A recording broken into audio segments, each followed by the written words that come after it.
got an exciting video. We're going to dive into a few of the brands. We're going to do a multiple part kind of deeper dive into the company. Today we're going to introduce some of the brands. A lot of people, of course, don't know that Indiva owns certain brands, and a lot of people know the brands but don't know kind of Indiva. So looking to kind of connect some dots here on this video. But first things first, Neil, how are you? I'm great, thanks. How are you, Jason? Yeah, good, good. No complaints, no complaints. Another beautiful day, Canadian summer, so no complaints. And Yeah, here, let's hop into it. Obviously, I know we wanted to chat kind of Bang and Wana today, and we'll do, of course, some of the other brands and other things later. Where do we want to start? we can just jump right into it. If you want me to talk a Yeah, bit about Bang and Wana and how we became the number one edibles company, I can give you the history and yeah, sort of let's do it. Let me throw it to here, you. So go here we for it. are, right? So, Indiva is our corporate brand. We do have some products in the market that use the corporate brand for the products like capsules, pre-rolls, flour. That was the early days when 1.0 was all we could do, and we had our sales license, but we got our license to sell edibles at the end of January in 2020, so about a year and a half ago. But prior to that, we did licensing. Prior and then after that, we did licensing deals. The reason our philosophy behind the licensing deals was, number one, we don't know how to make from scratch, let's say, or we didn't know at the time how to make a cannabis gummy, and we didn't know how to make a cannabis chocolate. Obviously, we could combine ingredients to make a gummy and with cannabis, and that would, in theory, be a cannabis gummy, or combine distillate with chocolate and make a cannabis chocolate. But who's to say if it would be any good? Who's to say if people would like it? It's very tough to do the kind of product testing in a highly regulated, controlled market. We have controlled substances like cannabis. It's very tough to do a focus group. Also, really tough to do a focus group with placebo effect when one has THC and one doesn't. I think people are going to figure it out. So we said, look, the logical thing to do would be to bring award-winning products to Canada that we knew were successful, that we knew were popular, people liked them, where they were award-winning. And so that's what we did. We signed a license agreement with Bang back in 2018. So that was well, good 2 years ahead of getting our license to sell edibles. So we were very intentional about this. It took us a while to find the right gummy partner, but then in late 2019, we met Nancy Whiteman from Wana and her terrific team. And then we signed that deal in March of 2020. Literally, 2 weeks before the pandemic started, we signed that deal with Wana. But it didn't slow us down. We got those products to market 6 months later, and by September of 2020. And now here we are in June 2021. So our products have been in market for 9 months. We have over half the gummy market in Canada. And just backing up the chocolate, we're about a third plus of the chocolate market. So I think the licensing, let's say, thesis has played out nicely. There are plenty of other SKUs out there. There's dozens of different gummies to choose from. We have 10 of them. And there's also dozens of different chocolates to choose from, and we have 7 flavors out right now. So look, it's been a great path for us. The companies themselves, if I can just carry on for another minute, Yeah. Wana's been around for about 10 years, so is Bang. They're both very successful companies in the U.S. where they have won Cannabis Cup awards and other kinds of awards for their products.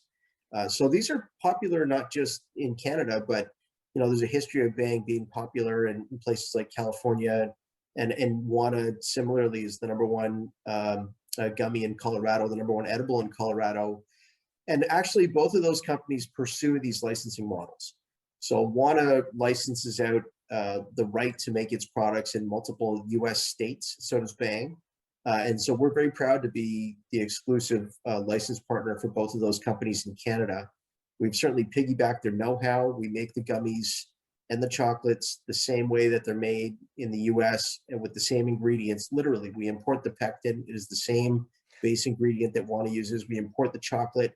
It is the same chocolate that Bang and its licensees use in the United States. And ultimately, we think it's super early, but this is kind of the beginning of a global branding play, we think. And that's where Canada's interesting. It's not something we're looking at doing tomorrow, but we think there's huge export potential from Canada for these products in particular, because we can export them. I mean, we call that regulatory arbitrage if you want, but we think that both Wana and Bang stand great, have great potential to be global brands one day. Yeah, incredible. And you touched on a lot of cool things we'll cover in the future, successful brands, obviously diving a little bit deeper into kind of what goes into a successful brand, talking about the competitor landscape. You mentioned how many gummies there are and, the fact you guys have 10. And we'll talk about some of kind of the other things on the shelf and how you guys compare and go through that. But now, I would love, walk me through kind of, Wana and Bang now and kind of the growth you've seen with them in Canada, since you guys have kind of been producing them. Walk me through kind of that history and, where things are going, what you guys are seeing, where it started, and we'll go from there. Sure. I mean, look, on a monthly basis now, we're getting pretty close to selling about 1 million units a month altogether of all the Bang and Wana SKUs. We certainly didn't start there. A year and a half ago, when we were just selling chocolates, we might have been a couple 100,000 units a month. And we've gradually introduced more products. So when we originally introduced Bang, it was just a milk and a dark chocolate. And then we introduced caramel one-to-one chocolate. We introduced the CBD chocolate. Then recently we've introduced an ice milk, which is a peppermint flavored chocolate. And then most recently, we introduced the caramel milk chocolate mocha flavored. And even more popular is, and quickly becoming one of our most popular SKUs, is the cookies and cream, which is one of the first white chocolate SKUs. And I believe the first one to have real cookie bits in it. So that's been really popular. And so we're seeing good growth, and we're seeing our market share increase in chocolates. It was a little bit stagnant, sort of got off to a fast start, but now it seems to be ticking up again with the new products that are coming out. And then similarly with Wana, came out of the gate pretty fast. In September, we had, I can't remember the exact number of units we sold in September, but it's probably a few 100,000. And now, we're definitely north of 500,000 units a month now of Wana going out to market. We started with 3 flavors, the mango, the strawberry lemonade, and the watermelon, all of which are still very popular. We then introduced 4 more classic flavors, blueberry, Japanese yuzu, strawberry, CBD, and then since then we've introduced 3 what are called Wana Quick flavors, which are a faster onset. So the peach, the pineapple coconut, and the strawberry lime flavored, and those are very popular out west. They're gaining in popularity in Ontario. We're very excited that the store is now open again, because I think edibles are a kind of product where people need education. It's not that difficult to understand, smoking a pre-roll or pulling off a vape pen.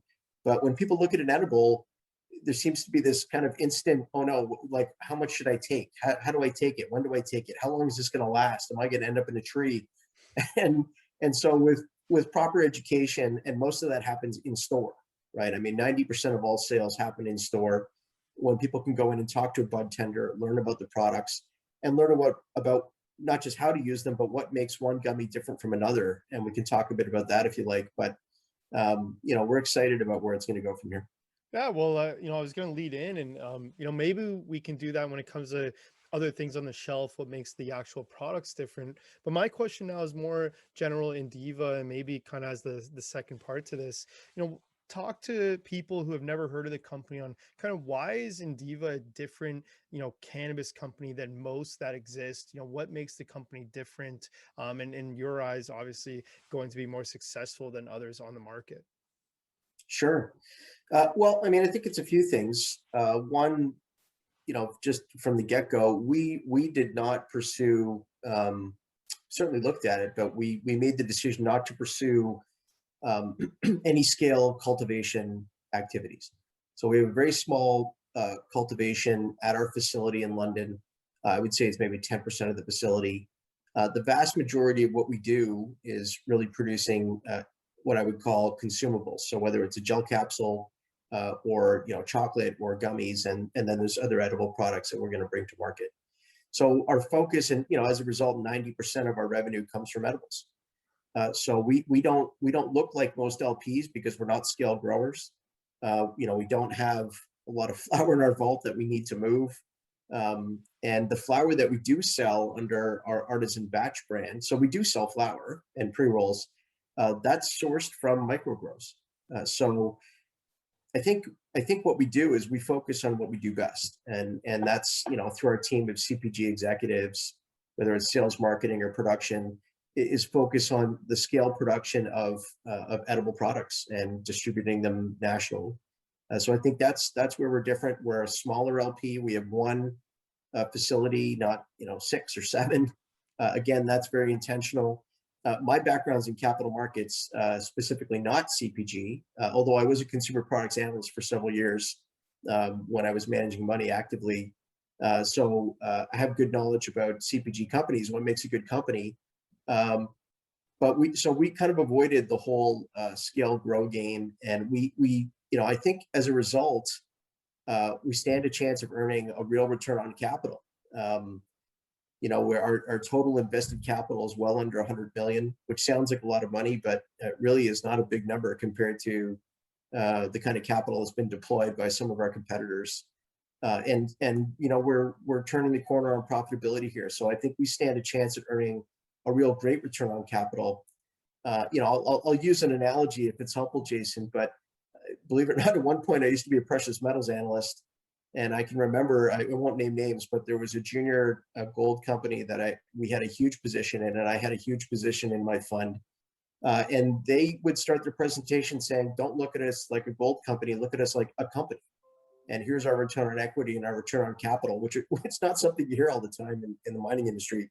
And I think cannabis may be going that route. Really great CPG companies generate free cash flow, and we're making our way in that direction. And they typically pay dividends and grow those dividends. And so that's really where we hope to go. I mean, I'm not committing to paying a dividend tomorrow, but we have every intention to be profitable. We're not trying to build a story that just grows at all costs. We're trying to have profitable growth. Yeah, well, awesome. Well, look, pretty good highlights. I think this has been a great video. A lot of other sub videos going to come out of this, and I really look forward to doing that kind of competitor comparison, and also talking about some of the other brands. Anything else, kind of general, Indiva, what makes you guys different that you wanted to get in here? Well, I mean, I think the licensing is important to unpack just a little bit further. Okay. So it's one thing to be able to say, okay, we've taken their recipes and we make them in Canada, because we can't import cannabis. So these gummies are made in Canada. Some of the ingredients come from the US. The distillate is all from Canadian sources. We can't import cannabis. Uh, but what it really also allows us to do is piggyback the research and development that both Wana, Bhang, and our other licensors happen to carry out in their home markets. So we have great relationships, and so we discuss innovation. But to have a great product pipeline that's driven by a licensor, I think is really helpful to us in a new market like we have in Canada. And as a result, we've got 6 always available SKUs with the OCS, both in chocolates and gummies. And we're very proud of that. Yeah. No, awesome. Well, look, lots of videos to come. Just the tip of the iceberg. Obviously, we'll dive into some other things. But Neil, again, thanks so much for doing these videos. Looking forward to doing some more soon. My pleasure. Thanks, Jason.